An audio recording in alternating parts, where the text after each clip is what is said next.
Две лица се приведени по пријавата дека имал обид за киднапирање на 7-годишната ќерка на пратеникот на СДСМ од Кочани. Во соопштението од МВР нема детали околу мотивите и како девојчето им се нашло на патот на двете приведени момчиња.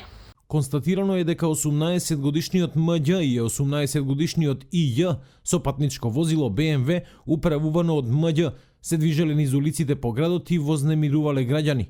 Лицата се приведени во полициска станица Кочани, а за случајот е известен јавен обвинител. Од соопштението на полицијата не е јасно колку граѓани биле нивна мета и дали има и други пријави противни.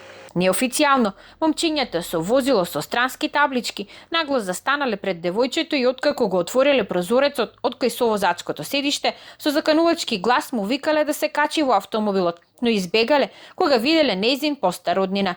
Според соседите по настанот што се случил во средата, пред куќата на пратеникот имало полициско возило, веројатно како мерка на безбедност. Дилемата имало или не обид за киднапирање на неговата ќерка денес требаше да ја расчисти пратеникот Сашко Костов, кој прво најави изјава во собранието, но подоцна се предомисли со образложение да не прави притисок врз истрагата. Претходно тој во краткиот телефонски разговор за телевизија 24 потврди дека имало настан, но не таков каков што пишуваат дел од медиумите.